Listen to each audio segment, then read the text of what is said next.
Para todos. Buenos Eh, días. espero que tengan un lindo día. Hoy vamos a trabajar a Hegel, que es una de las mentes brillantes de la época moderna.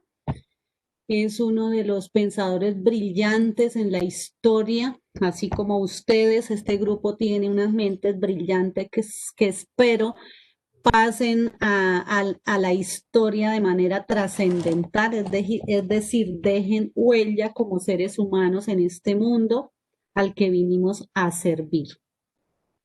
Yo creo que cada uno de ustedes entiende perfectamente a qué me refiero. Esta es la primera clase virtual de filosofía y como tal, pues ustedes saben que de la participación en ella dependen los puntos que al final les doy en donde tengan las notas más bajitas. Entonces, el taller de Hegel, que es el taller número 12, sí,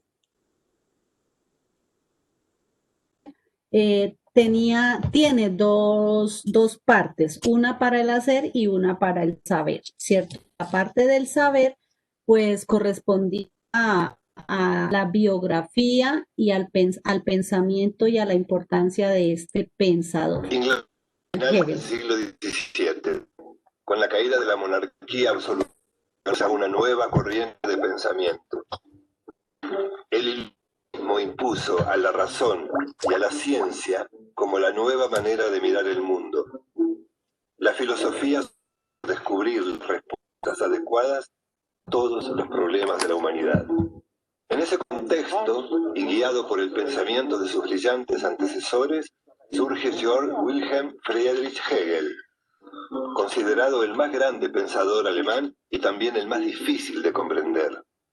Hegel es un filósofo muy oscuro, pero también muy original.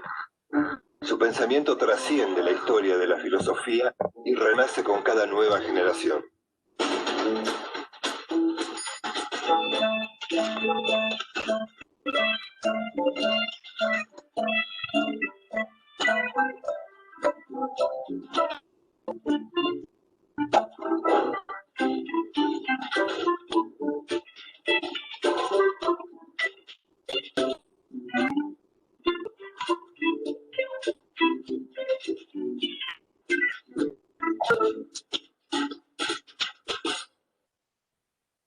Hegel nació en agosto de 1770 en Stuttgart, en el seno de una familia de posición económica modesta.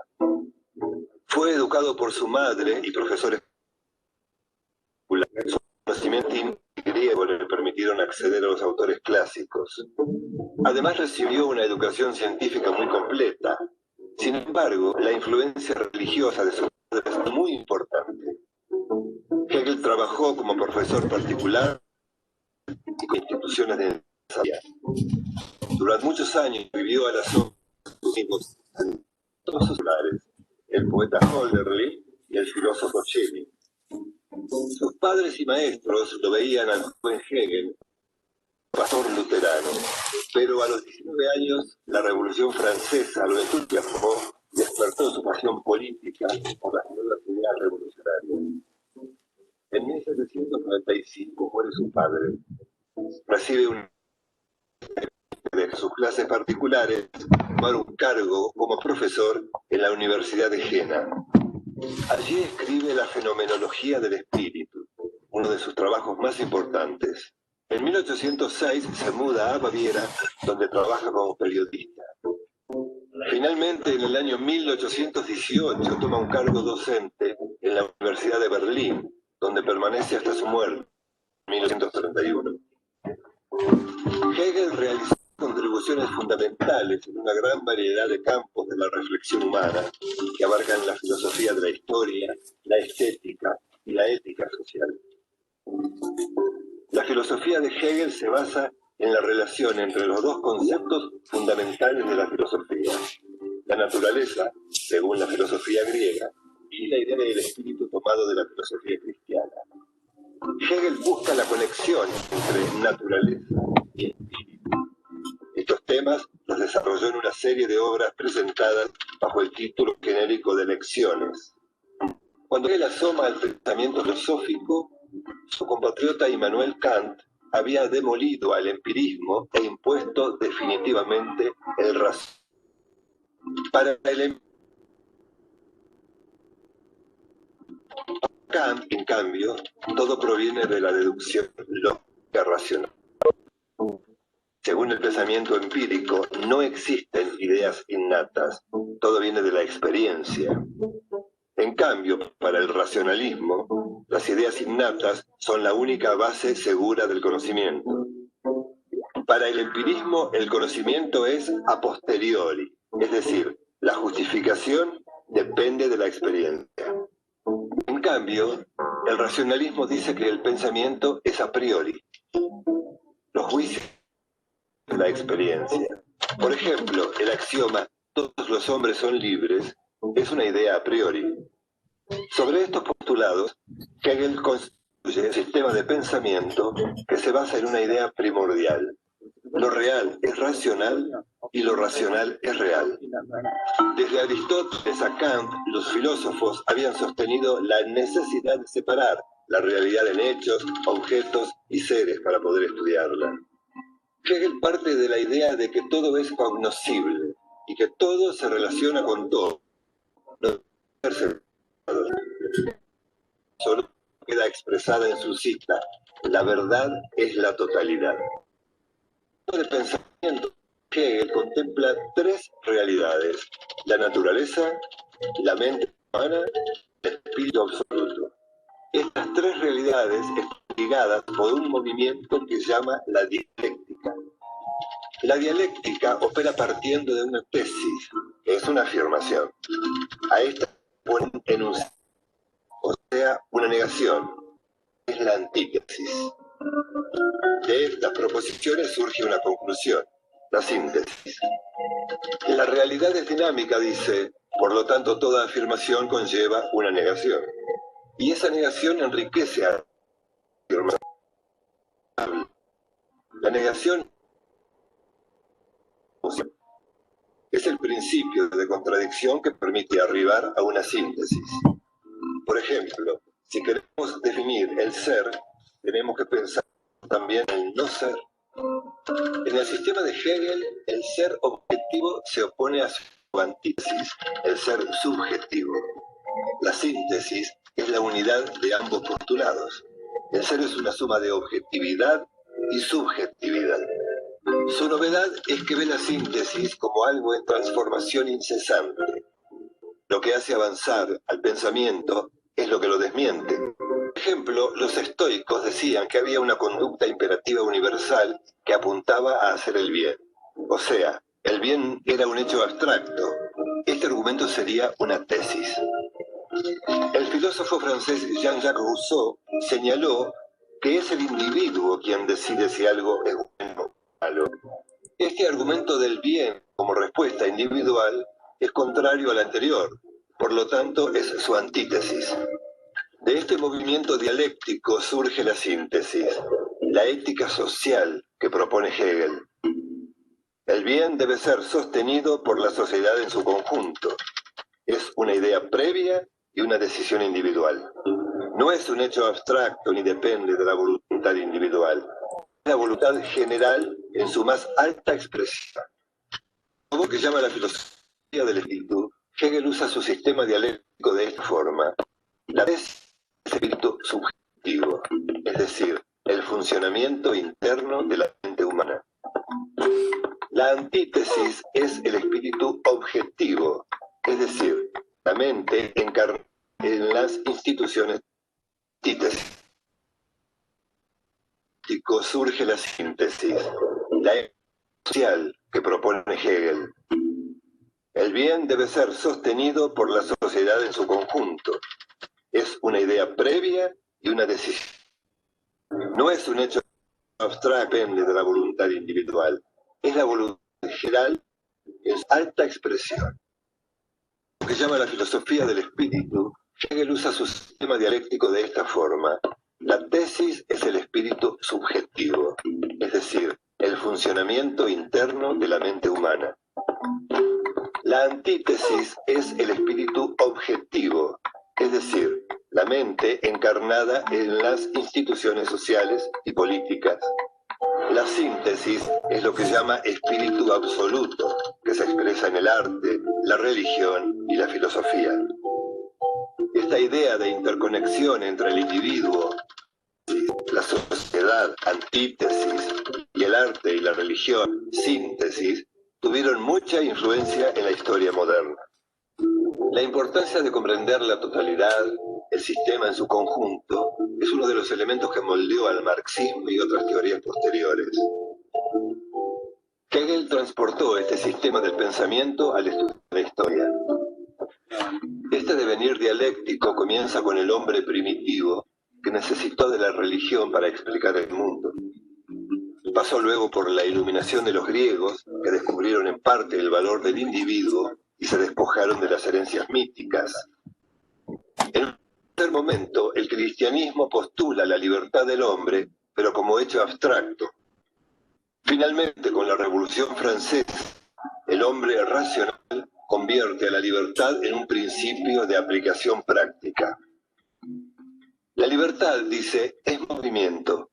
El espíritu logra su libertad cuando toma conciencia de que algo le falta. Por lo tanto, la libertad primero nace como deseo. Es lo que Hegel llama la autoconciencia. Para explicar este proceso, postula su ahora famosa dialéctica del y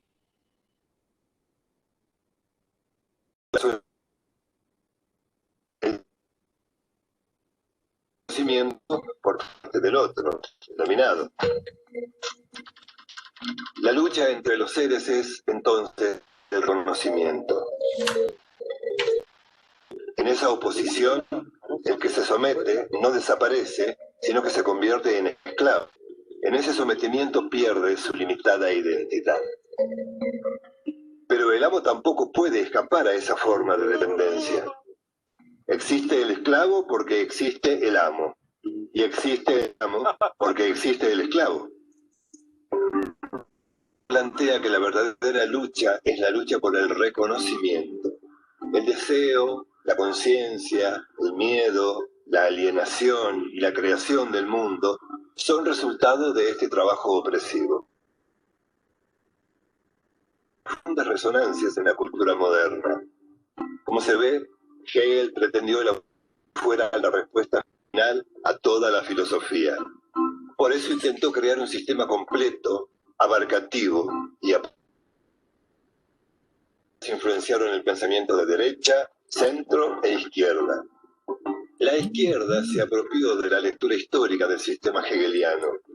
Marx lo desarrolló como materialismo histórico. También fue tomado por la escuela existencialista. La filosofía esencial usada por Hegel se traduce ahora como filosofía de la existencia. Su teoría crítica, donde profundiza la filosofía marxista a partir de los principios hegelianos. También los movimientos feministas y de la diversidad sexual y los activistas negros norteamericanos tienen su anclaje teórico en este pensamiento. Ya a finales del siglo XX, el famoso politólogo japonés Francis Fukuyama tomó de Hegel la idea del fin de la historia, que interpretó como la muerte de las ideologías. En filosofía en la Universidad de Heidelberg, en 1816, su prestigio ya era creciente. En estos años publicó Enciclopedia de las Ciencias Filosóficas. Desde Marx y el posmodernismo, el sistema hegeliano lo penetró todo: la filosofía, el arte, la religión, las ideas políticas y la política práctica. Todos son deudores del pensamiento hegeliano. Según Hegel, el reino de la razón plenamente realizada se alcanza mediante las luchas, el desgarramiento y el sufrimiento. Sin pasión no se puede, pero las pasiones de las grandes figuras se muestran a través de la astucia de la razón. La astucia de la razón hace que la pasión sea la llama de la realización del interés universal. El 14 de noviembre de 1831, Hegel muere. Tenía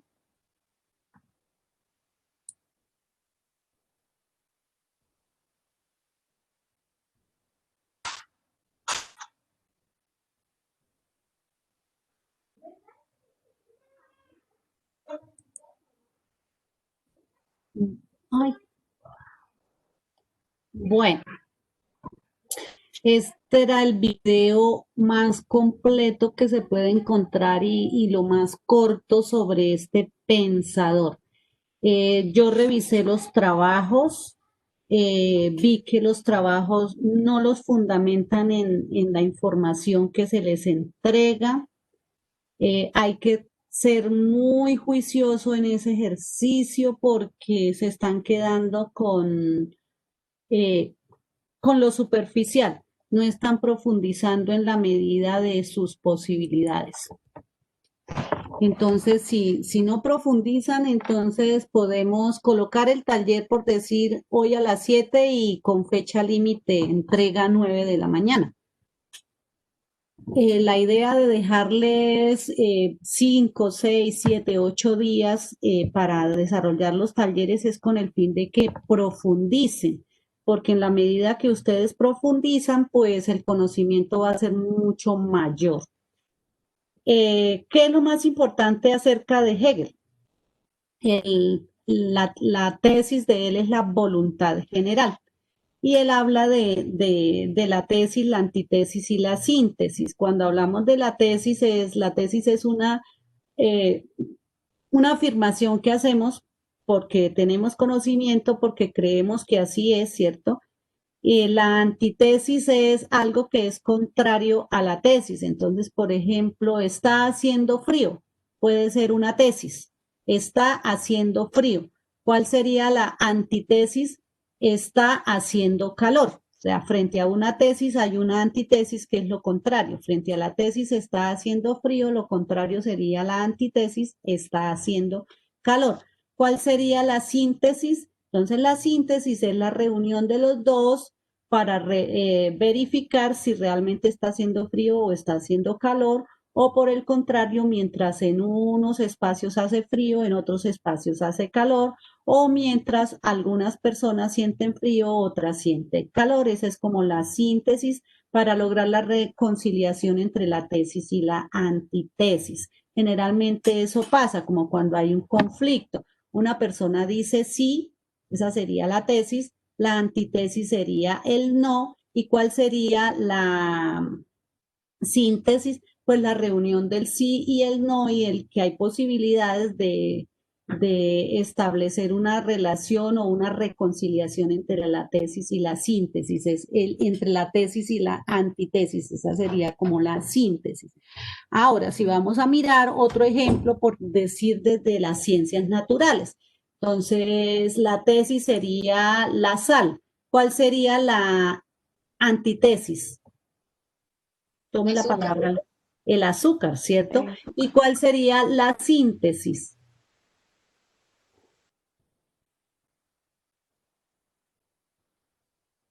La síntesis sería la mezcla de la sal con el azúcar, que ya no queda ni sal ni azúcar, sino una mezcla entre los dos.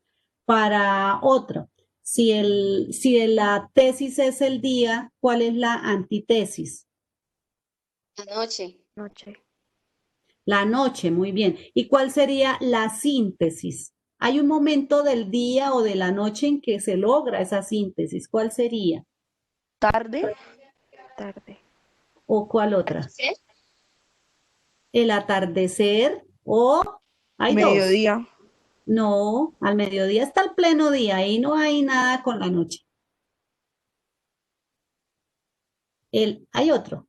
A ver, uno de todos los Entre que las están. 5 y las 6 de la mañana. ¿Eso cómo se llama? El El amanecer. amanecer. El amanecer. Y entonces nos resultan otros dos conceptos que pueden ser el uno la tesis y el otro la antitesis. Si la tesis es el amanecer, la antitesis sería el El atardecer. atardecer. Muy bien. Esto para que tengan ustedes ejemplos, yo trato de dar ejemplos para que ustedes entiendan conceptos que aparentemente parecen ser muy difíciles, pero en realidad son muy fáciles de entender, son muy fáciles. Entonces, por ejemplo, si la tesis es la juventud, ¿cuál es la antítesis? La vejez, La vejez. ¿Y cuál sería la síntesis? la adultez, La adultez, ¿cierto? Esa etapa en que ni se es tan joven ni se es tan viejo. Muy bien, es como ese punto de reconciliación. ¿Qué es lo importante de la filosofía de Hegel? Primero, pues saber que nació en Stuttgart, Alemania, que fue maestro en una de las universidades más importantes. La universidad más antigua del mundo está en la está donde justamente Hegel fue maestro, fue profesor de filosofía en Heidelberg, una ciudad muy pequeña, una ciudad muy hermosa que tuve la fortuna de conocer el año pasado, súper linda. Si ustedes miran mi foto de perfil en el WhatsApp, estoy sentadita en un puente de la ciudad de Heidelberg. Y arriba en la montaña está de Heidegger. Y arriba en la montaña está la universidad más antigua del mundo. Ya hoy día es monumento nacional y la nueva universidad está ubicada más abajito y ya es un edificio moderno. Entonces, su filosofía se llama la fenomenología del espíritu, es decir, cuáles son los fenómenos que mueven al espíritu. Y ustedes se dieron cuenta que esa fenomenología él la describe en los 3 pasos, la tesis, la antítesis y la síntesis. Entonces, dice que la tesis es el espíritu subjetivo, ¿cierto? Y que corresponde a las funciones internas de la mente humana, o sea, cómo funciona la mente humana. Que la antítesis es el espíritu objetivo. Cuando hablamos de espíritu subjetivo, es ese espíritu que sabemos que está ahí, pero que no lo vemos, no lo escuchamos, no, nuestros sentidos no lo pueden percibir, pero sabemos que está ahí. Eso es lo subjetivo. Es algo así como el amor. Usted sabe que el amor está ahí, pero no puede decir, oiga, voy a pesar 2 libras de amor o voy a empacar este pedacito de amor. No, es subjetivo, pero sabemos que está ahí. Igual que el odio también. Dice, uy, pero es que esa persona me odia mucho, pero mucho cuánto, 1 arroba, 2 arrobas, eso no se puede medir, ¿cierto? Decimos poquito, mucho, regular, pero esos son conceptos subjetivos para que vayan ampliando como que ese gama de conocimientos, sobre todo entender los conceptos. Esa es la tesis, el espíritu subjetivo, que son las funciones internas de la mente humana, o sea, cómo funciona ya la mente humana. Y la antítesis, y que corresponde a la tesis. Y la antítesis, si la tesis es lo subjetivo, entonces la antítesis es lo objetivo. Si la antítesis es eso que no se puede percibir, la tesis es eso que no se puede percibir, entonces la antítesis es eso que sí se puede percibir y por eso es objetivo. Entonces, la mente en las instituciones sociales y políticas, es decir, cómo funcionan los seres humanos en la realidad, ¿cierto? Y la síntesis entonces ya es el espíritu absoluto, es aquello que se ha logrado. ¿Y cómo se evidencia mediante el arte, según Hegel, ¿no? Mediante el arte, la religión y la filosofía. Y todo esto entonces dice que el hombre debe buscar esa libertad del movimiento, que la libertad es movimiento y por eso el hombre debe buscarla, porque cuando al hombre se coarta, se coacciona, es como si lo amarraran, como si lo ataran, como si lo volvieran esclavo, ¿cierto? Y entonces aparecen esos 2 conceptos, el amo y el esclavo. Entonces el amo es el que está libre y el esclavo es el que no es libre. Miramosla todo, la tesis y la antítesis. ¿Cuál es la síntesis? Pues que no sea ni amo ni esclavo, que sea libre. Y entonces esa lucha entre los seres por el reconocimiento es lo que se da en el día a día. A ustedes les pasa. Cuando ustedes hacen un trabajo, ustedes buscan que ese trabajo sea reconocido, que sea bien evaluado, que se les reconozca el esfuerzo que hicieron. Y por eso cuando dice, ay, profesora, ¿por qué me colocó 2? Si yo hice el trabajo bien, ahí está la lucha por el reconocimiento. Otro, cuando dicen, ay, pero mire, yo tenía todo bien hecho, ¿y por qué no me pusieron atención? ¿Por qué no me valoraron eso? Ahí está la lucha por el reconocimiento. Y en todos los aspectos. Si están en el hogar, entonces si por ejemplo los padres le colocan más atención a uno de los hermanos, los otros dicen, ay, pero siempre están pendientes de él, a mí ni me determinan. Ahí está la lucha por el reconocimiento.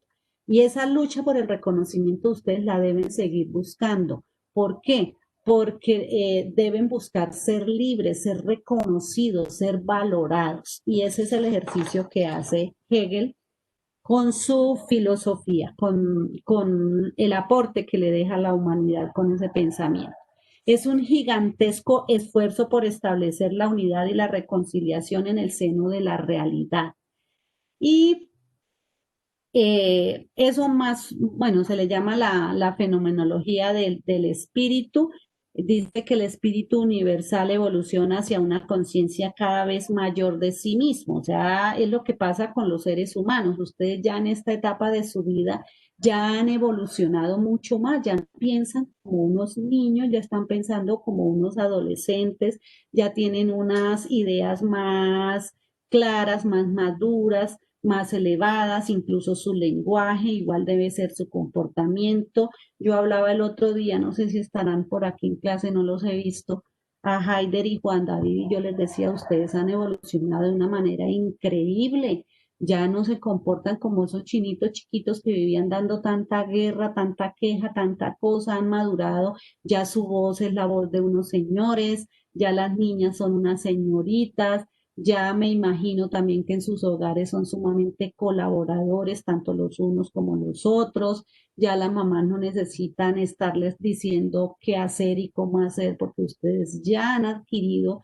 las habilidades suficientes, tanto mentales como físicas, para hacer lo que hay que hacer cuando tienen que hacerlo y sobre todo hacer lo que es debido, porque aquí si yo no estoy de acuerdo con aquellos adolescentes que ya saben hacer cosas indebidas. Ahí sí no comparto eso, porque vinimos a este mundo es hacer lo debido.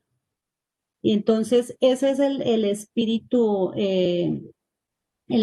universal, cómo evoluciona hacia una conciencia cada vez mayor de sí mismo, sabiendo que somos responsables de nosotros mismos, que somos responsables o de nuestro éxito o de nuestro fracaso, ¿cierto? Bien, eso es en cuanto al video. Ahora vamos a mirar en cuanto a las preguntas. Hubo estudiantes que entregaron el taller sin desarrollar todas las preguntas. Tenemos la 2, creo que comienza el taller en la 276, sí. ¿Qué critica Hegel a Schelling? Entonces, Hegel a Schelling le critica la existencia, se encontraba en lo que llama espíritu universal. ¿Razón universal para Hegel? Pues la razón universal es el espíritu universal, es la suma de todas las manifestaciones humanas. Y solo el hombre tiene espíritu. Hegel considera que los demás seres en la naturaleza o en el universo no tienen espíritu, que el único que lo tiene es Hegel. En la 278 nos dice, al afirmar Hegel que la verdad es subjetiva, ¿qué consecuencias trae para el conocimiento? Entonces, una especie de verdad inalcanzable, que todo conocimiento es humano y que no hay verdad por encima o por fuera de la razón humana, o sea, que están dentro de la razón, la verdad está dentro de la razón humana. La 279 dice, ¿cuál es el proyecto de la filosofía hegeliana? Entonces es la polifáctica y variada en un método para entender el curso de la historia. La historia de la humanidad nos enseña a pensar de un modo fecundo. Ese es el proyecto de la filosofía hegeliana. La 280, ¿por qué no existe verdad eterna o razón eterna para Hegel? Porque la base del conocimiento humano varía de generación en generación, entonces siempre va a estar cambiando. La 281. ¿Por qué Hegel compara la historia con el curso de un río? Entonces él la compara con el curso de un río porque está en constante cambio, pero no deja de ser el río. Pero no puedes preguntar por la parte más auténtica del río. El río es tan río en un sitio como en otro. O sea, si ustedes miran, por ejemplo, el río La Baja, es tan río arriba donde nace, así como es abajo donde muere. O sea, es río donde comienza y río donde termina. La 282. ¿Por qué bueno, pero esperen antes de por qué compara la historia con el curso de un río. También porque la historia comienza siendo pequeñita. El río comienza en un nacimiento donde hay un pequeño brote de agua. Así comienza la historia. Si miran la historia de cada uno de ustedes, cómo comenzó con una semilla que solo se puede ver a través del microscopio, como son las células masculinas y las células femeninas, el gameto masculino y el gameto femenino, pero que fue creciendo como el río, empezó a crecer, a crecer, a crecer y hoy día pues está grandísimo cada uno de ustedes y así pasa con el río, él va recibiendo y recibiendo fuentes que lo hacen más grande y así pasa con la historia se va enriqueciendo en la medida en que va pasando el tiempo y va creciendo. ¿Por qué la historia del pensamiento se puede comparar con el curso de un río? Esa es la respuesta. ¿Existe algún criterio de verdad que nos pueda decir qué es lo verdadero o razonable? Entonces dice, no existe ningún criterio fuera de del propio proceso histórico que pueda decir lo que es más verdadero o lo más razonable. La 284. ¿Qué significado tiene la frase la razón es progresiva? ¿Quién me quiere decir con sus propias palabras? La razón es progresiva. Yo, profe, Sí, cuéntenos. que el conocimiento del hombre está en constante aplicación y así de esta manera puede progresar. A ver, Jennifer, no está en constante aplicación, es en constante ampliación. Ahí lo está comparando también con el río o con la historia, ¿cierto? No es, la razón es progresiva, porque si ustedes analizan qué tenían ustedes en la razón cuando tenían un añito, tendrían la palabra vaca, la palabra perro, la palabra miau, guau, ma, pa, ¿qué más por ahí? No, o sea, se podrían contar con los dedos de la mano las palabras que estaban allá en la razón. Luego miramos cuáles serían las que tenían a los 5 años, ¿cierto? Carol Durán, ¿cuáles tendrían a los 10 años? ¿Cuáles tienen ahora a los 11 años? O sea, ¿cuántas cosas hay en la razón hoy día después de haber pasado un poco más de 10 años? María Fernanda, ¿qué opina? Para poder entender la frase, la razón es progresiva. Pues, profe, ahí ya empezarían a tener en la razón cosas matemáticas, palabras de español, cosas en inglés y muchas cosas más porque ya como entraron en la escuela y ahí nos enseñan más. O sea, ya ha pasado mucho tiempo, ¿cierto? Ya han pasado años de construcción de conocimiento, ¿cierto? Y esa razón ha ido progresando, se ha ido alimentando, así como se alimenta el río de todos sus afluentes, así como se alimenta la historia de todos los acontecimientos, también se alimenta la razón de todos los conocimientos. ¿Me hago entender? ¿Sí? Señora, Entonces, como está en constante ampliación y de manera progresiva, estamos creciendo, la razón es progresiva, ella va recogiendo, recogiendo, recogiendo y cada vez uno no entiende dónde le cabe tanto a la razón. Bien, la 285 nos dice, Hegel señaló que el espíritu universal evoluciona hacia una conciencia de sí mismo, comparada con el caudal de un río. ¿Qué significa? Si ustedes me van escuchando lo que he ido explicando, irán entendiendo qué es lo que va significando, ¿cierto? Entonces dice, los ríos se hacen cada vez más anchos conforme van acercándose al mar, ¿cierto? Según Hegel, la historia trata de que el espíritu universal despierta lentamente para concientizarse a sí mismo, así como el río se va ampliando cada vez que llega al mar, que va recibiendo más fuentes, más fuentes, más fuentes. Así va siendo nuestra mente, así va siendo nuestra razón y se va concientizando a sí mismo, se va llenando de aquello que necesita porque en el transcurso de la vida va adquiriendo muchísimos conocimientos y mucha sabiduría. ¿Listo? Ahora, la 286. ¿En qué consiste la evolución dialéctica de Hegel? Cuando hablamos de evolución, ¿a qué hace referencia?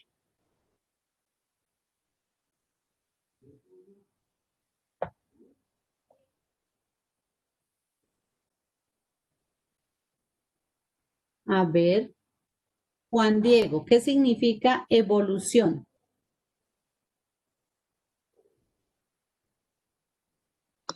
Es como avanzar, como por ejemplo, usted en una empresa va avanzando cada vez, por ejemplo, en, en tecnología o en... Sí, Mejorando los productos, ampliando el negocio, contratando más empleados, ¿sí? Mejorándoles los salarios, mejorándoles las condiciones de vida, ¿cierto? sí, Abriendo más señora. mercados, abriendo nuevas tiendas, ofreciendo nuevos productos, mirando, colocándole más valor agregado a esos productos, en fin. Ese es el concepto de evolución. Muy bien, Juan Diego. Cuando hablamos de la dialéctica de Hegel, que en qué consiste la evolución dialéctica de Hegel, entonces dice, en cuanto se presenta una idea, esta será contradicha por otra, produciéndose una fusión entre dos maneras opuestas de pensar. Esta tensión se analiza en cuanto surge una tercera idea que recoge lo mejor de los puntos de vista de los perdón, de las dos presentadas, ¿cierto? Entonces, ahí es donde surge la evolución, ¿cierto? Cuando dice, tengo esto, se le presenta a otro que como que le hace contrapeso y entonces las dos se unen, se analizan, se mejoran y surge algo mejor. Luego viene la 287. A partir de la tesis de los eleatos que manifestaron que el cambio era una realidad imposible, construye la antítesis con lo que dijo Heráclito y una síntesis con lo dicho por Empédocles. Entonces tenemos la tesis, cualquier cambio era realidad imposible. De eso decían los eleatos. Cualquier cambio era una realidad imposible, o sea que los cambios para los eleatos no existían. ¿Qué dijo Heráclito? Todo fluye, todo cambia, todo está en continuo movimiento. Entonces me devuelvo. Eso es como que diga, por ejemplo, voy a mirar quiénes están por aquí, que diga Juan Fernando, está haciendo, este tema es imposible de entender. Esa sería la tesis de Juan Fernando. Este tema es imposible de entender, imposible aprender algo de Hegel. Y que diga Karen Durán, la antítesis. Hegel es un pensador muy fácil de comprender. Ahí tenemos la tesis y la antítesis, lo difícil y lo fácil. Ahora vamos a mirar en el ejercicio. La tesis era la de los eleatos. Cualquier cambio en la realidad es imposible. Luego vino Heráclito, que es uno de los filósofos de la naturaleza, que ya lo estudiamos, y él dijo, todo fluye, todo cambia, todo está en continuo movimiento. Para él, el cambio era posible, en cambio el anterior no era posible. Ahora vamos a mirar qué pasó con la síntesis. que es lo que Hegel nos enseña, que la logró Empédocles, otro de los filósofos de la naturaleza, también estudiado por ustedes. Él dice, los dos tienen la razón, y quiero que ahorita me ayude a ver a quién le pongo el trabajo, a Albeiro Padilla, con la síntesis en el ejemplo que coloqué entre Juan Fernando y Karen. ¿Está listo? Empédocles dice la síntesis. Los dos tienen la razón y los dos se equivocan en algo, ¿cierto? Albeiro.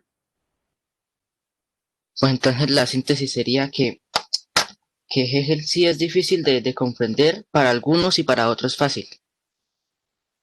Muy bien. O sea, que Juan Fernando tiene la razón y Karen tiene la razón, pero Juan Fernando se equivoca en algo y Karen se equivoca en algo. No todo en Hegel es difícil de entender, pero tampoco todo en Hegel es fácil de entender. Muy bien, ¿entendido ese punto de la 287? Sí, señora. 288. A partir de la tesis del racionalismo cartesiano, construya la antítesis empírica de David Hume y la síntesis con las ideas de Kant. Entonces, la tesis del racionalismo cartesiano dice, todo conocimiento válido es el construido por la razón, racionalismo.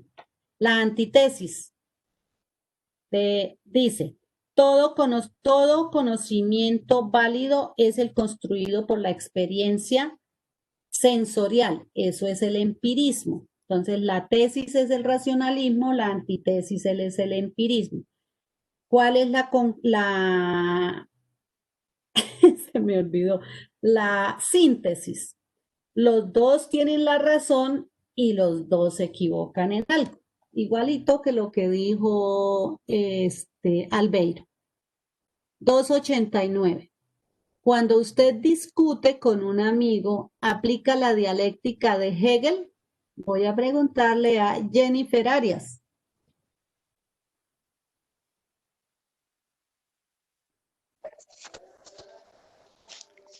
Porque se intenta trazar fallas de una manera de pensar, lo cual es pensar negativamente. Jennifer, ahora me hace el favor y contésteme usted la pregunta. O sea, no se fijen lo que tiene allá en el cuaderno. Le pregunto a usted, Jennifer, cuando usted discute con su mamá, ¿aplica la dialéctica de Hegel?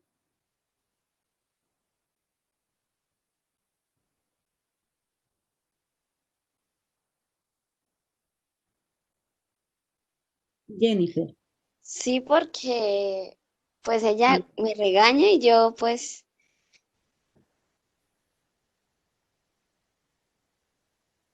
A ver, o sea, con esta pregunta lo que quiero es que entiendan la dialéctica de Hegel. Entonces, Jennifer, yo voy a ser Sócrates. Jennifer, resulta que usted tiene una ruana de lana puesta y llega su mamá y le dice, quítese esa ruana, Jennifer. ¿Usted qué hace? ¿Qué dice? ¿por qué? Usted le dice, no, yo no me la quiero quitar. La tesis es quítesela, la antítesis es no me la quito, Me la quiero. Ujú. ¿cierto? Ahora, Sí, señora. vuelve otra tesis. Jennifer, está haciendo calor, le dice su mamá. ¿Usted qué le dice? No, está haciendo frío. ¿Sí entienden en la dialéctica de Hegel? Sí. Ahora sí la va entendiendo, quiero que lo entiendan. Por eso les decía cuando inicié la clase, una cosa es contestar las preguntas sin entenderlas y otra cosa es poderlas responder con mi propio lenguaje después de haber entendido la pregunta. ¿Cuál sería la síntesis ahí en esa dialéctica con la mamá, Jennifer?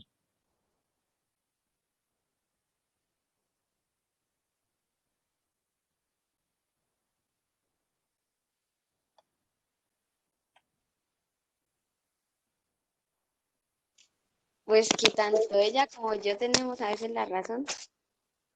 que ella puede tener la razón porque ella está sintiendo calor, ¿cierto? Y que lo que yo debo hacer es, o sea, usted tiene la razón cuando le dice, mamá, es que yo tengo frío. ¿Ya? Ya. Esa es la dialéctica hegeliana.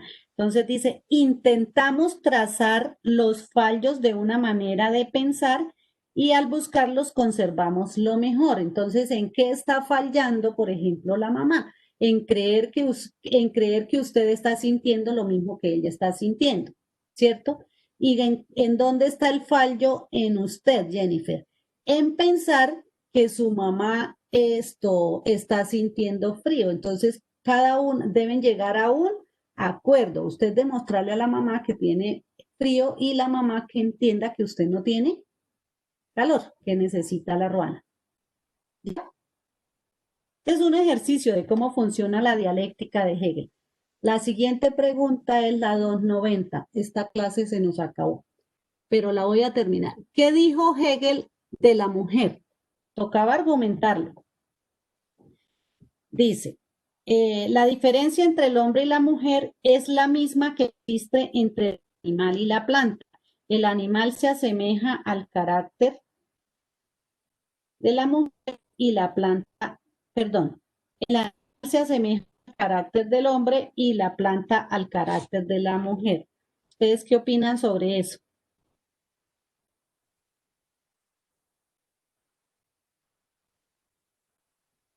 Sobre la mujer. ¿Quién quiere hablar? Nicole. Pues, Él profe, dice yo que opino que es verdad porque nosotros como mujeres somos más delicadas. sí. Él dice que el animal se asemeja al carácter del hombre y la planta al de la mujer. Sí, Tiene que nosotras. sí, a ver, Nicole, ¿qué opina Albeiro? Ahí tocaba argumentar Pues, esa respuesta. pues eso depende, ¿De qué? pues porque sí, pues primero que todo de la edad, ¿no? Porque si ¿cómo va a comparar uno un niño así de 5 años con una mujer de 18 por lo menos? Entonces la mujer va a tener más fuerza. Y pues lo que las mujeres parecen a la planta, pues tiene parte cierta y parte no cierta, porque también hay mujeres con carácter fuerte. Mujeres que no producen nada, ¿cierto? Y el hombre también es como una planta, producen mucho. Entonces, ojo con las señoritas y los señoritos que están creciendo con esta idea de machismo. Nicole, si usted a su edad cree que el hombre se debe parecer al animal, gravísimo, porque entonces usted va a poder aceptar un hombre maltratador, un hombre que pone a la mujer a producir como las plantas, un hombre que la puede esclavizar. No, señoritas, ojo con esa mentalidad de esclavos, ojo con esa mentalidad de seres machistas. Ahí estaba equivocado Hegel porque es que tanto el hombre como la mujer debe tener las mismas características y es una comparación muy desagradable el hecho de que diga que el animal se asemeja al hombre y que la planta se parece al de la mujer. No, la comparación que hace Albeiro es muy buena porque usted dice, claro, hay hombres que se parecen a los animales. ¿Cuáles hombres? ¿Cierto? Pero también hay mujeres que se parecen a los animales, hay mujeres violentas, mujeres ordinarias, mujeres maltratadoras, ¿cierto? Que actúan sin razón, que actúan sin razonar. Entonces, cuando el hombre y la mujer se parecen al animal es cuando no usan la razón, que es lo que nos diferencia. Ahora, ¿cuándo se parecen a la planta? No solo la mujer se parece a la planta, los hombres también tienen sus raíces, tienen su tronco, tienen sus ramas, tienen sus frutos, tienen sus semillas. ¿Cuándo se parecen a ellos? Cuando siguen los mismos procesos, ¿cierto? Bueno, espero que la lección haya quedado aprendida. Nos quedaron pendientes de la 91 hasta la 97. Vemos la 91.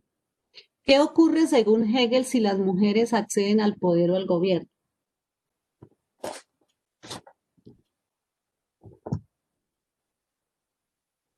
¿Qué ocurre? Hoy quedan listos para la evaluación. Si la mujer accede al poder o al gobierno, dice Hegel, el Estado está en peligro. ¿Por qué? Porque Hegel subestima a la mujer. Mire que ahí está equivocado Hegel frente a nosotras las mujeres, porque dice, no actúan conforme a las demandas del público, sino que siguen inclinaciones y opiniones casuales. Pero eso lo decía él allá en su época, cuando la mujer no tenía participación que ha logrado tener hoy día, porque él en su época todavía consideraban que la mujer era un ser incompleto, que no era capaz, no tenía el valor, que no tenía la fortaleza para asumir, por ejemplo, los altos cargos a nivel político, a nivel gubernamental. Hoy día entonces contradecimos esa respuesta de Hegel porque la mujer ha demostrado que también es capaz, como el hombre, de llegar a donde quiere. Ahora sí me entendió, Nicole.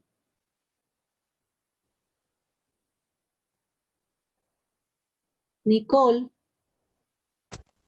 Señora, bien. La otra, la 92. ¿Cómo aplicaría filosóficamente usted el refrán echar más leña al fuego? Entonces es cuando los adversarios se ofenden, reaccionan de uno contra el otro y no evitan.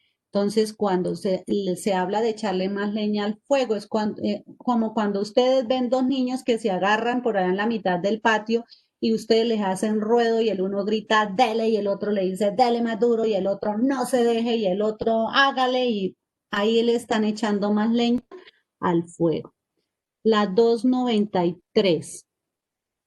Use su opinión, el uso de la dialéctica hegeliana, de qué le ha servido a la humanidad. O sea, la dialéctica hegeliana, ¿para qué le ha servido a la humanidad? Entonces, para reflexionar sobre el ser, que obliga también a reflexionar sobre la humanidad, el ser o no ser, es decir, cuándo ser y cuándo no ser.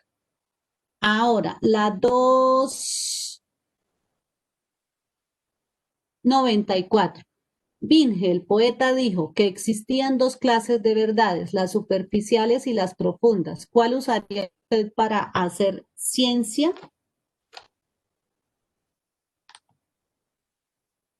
Entonces, las verdades superficiales y las profundas, ¿cuál usaría para hacer ciencia? ¿Cuál usaría usted?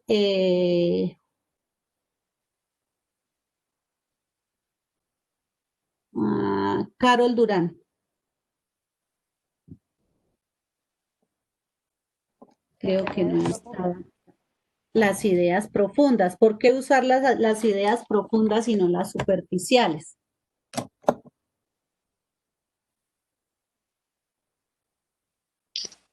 Porque las superficiales no cuentan toda la verdad.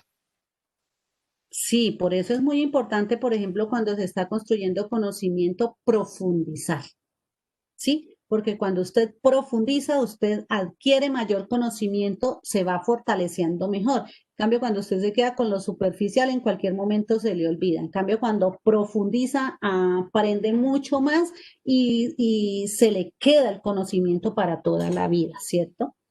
Bien, la 295. ¿Cuáles son los poderes objetivos según Hegel? Cuando interactuamos en la familia, en el Estado y la sociedad, el espíritu universal adquiere más conciencia. Relacione la razón subjetiva, la razón objetiva y la razón absoluta con síntesis, tesis y antítesis. Entonces, la razón subjetiva es la tesis, que es la conciencia de sí mismo. La razón objetiva es la antítesis. En la familia, la sociedad y el Estado, el espíritu universal alcanza una mayor, ¿una qué? una mayor razón para alcanzar una razón que actúa en interacción contra las presiones. Y en la síntesis, que es la razón absoluta. Entonces tenemos la razón subjetiva, la tesis, la razón objetiva, la antítesis y la razón absoluta, la síntesis. La síntesis, entonces, que es la más elevada forma de autoconocimiento.